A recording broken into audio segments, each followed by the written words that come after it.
we have about 500 consumer cooperatives in America, but in America in general, we have 33,000 cooperatives, cooperative businesses run somewhere. So we have a fairly strong movement, but I know that you all weren't as familiar. So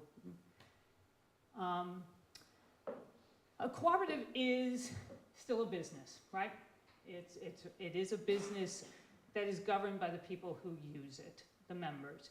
So we talk about members all the time. We don't talk about shareholders, we don't talk about customers, we talk about members. That's our language, is members. Cooperatives are organized around some principle that people are working together to meet their mutual needs. They've identified a need and they're trying through working together to meet that need. And then finally, it is a specific type of corporation with a legal structure. I know that in you all don't have those same sort of legal structures here that we do, but in the United States, many states, not all, but many states actually have cooperative corporation laws so that co-ops can be legally organized in the state in which they operate under cooperative laws.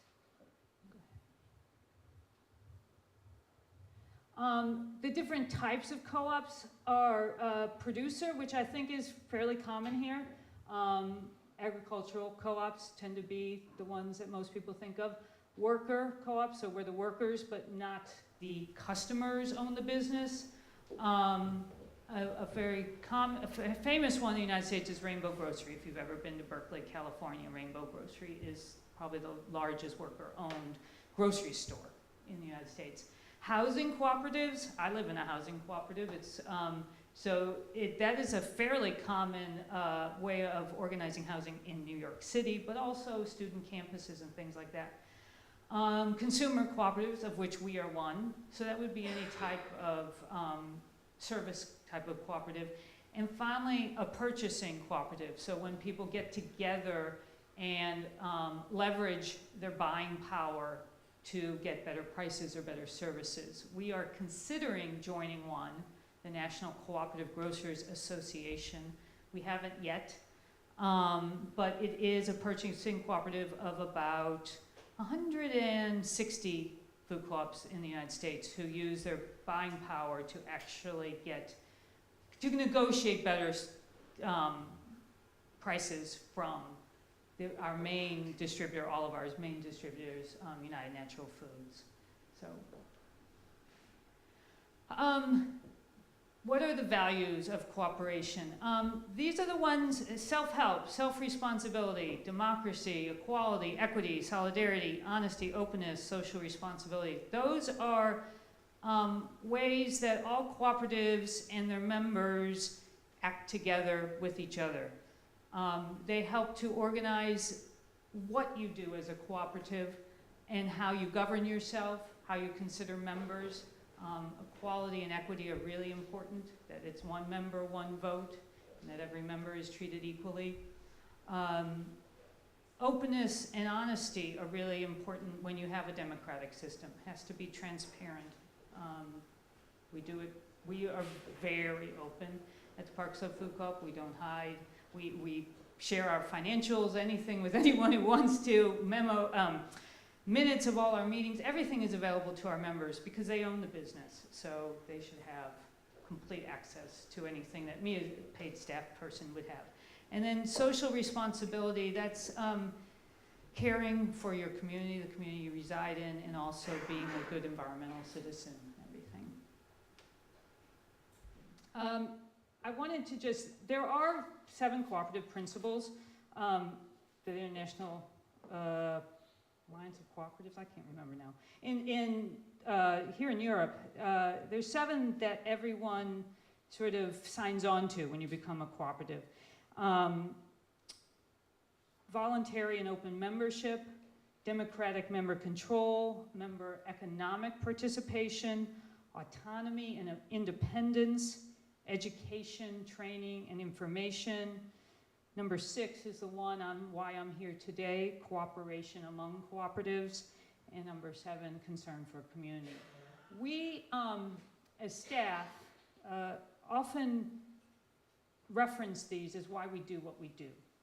For example, cooperation among cooperatives. A big part of my job is talking to other cooperatives, people like yourselves that want to start a cooperative. We believe that when you're a cooperative, you should be sharing and sort of progressing the movement forward. And so I spend a great deal of my week fielding requests from people in Ireland, people in Poland, actually, she came to visit me, people in Denmark, Jerusalem, France, trying to think of other, I mean, sometimes, you know, I'll get a call from someone who wants to bring a delegation from China or something, who want to find out. And part of my job is just to teach people about cooperation.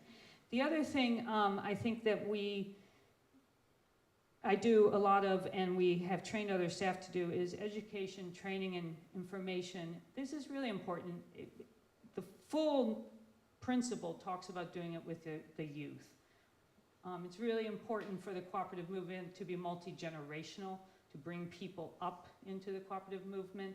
I was telling Bill last night, if I went down to the shopping floor and just saw a bunch of older people, white hairs, whatever, I knew we'd be in trouble. The cooperative movement thrives and survives because people come up and embrace the cooperative movement. You have to have people in the generations after you come. So we start really early. We have 3-year-olds and 4-year-olds come from the preschool. But you know, it's introducing them to something different in a different way. And all the way through, I deal with high school students, college groups, everything. And it's really a very exciting part of my job. So, okay. How do co-ops differ from other businesses? These are the 3 main ways that the members own it. So no one who's not a member can own the business. The members control it, and that's usually set out in your bylaws somehow, in your governance system. But members have control over the capital, control over who's get elected to the board, control over large decision-making, in the decision-making over large issues. And then the members benefit. Even if you're in a cooperative in which you're open to the public, we're not like that, but if you're open to the public, people can patronize your cooperative, but they don't benefit that in the way that a member does.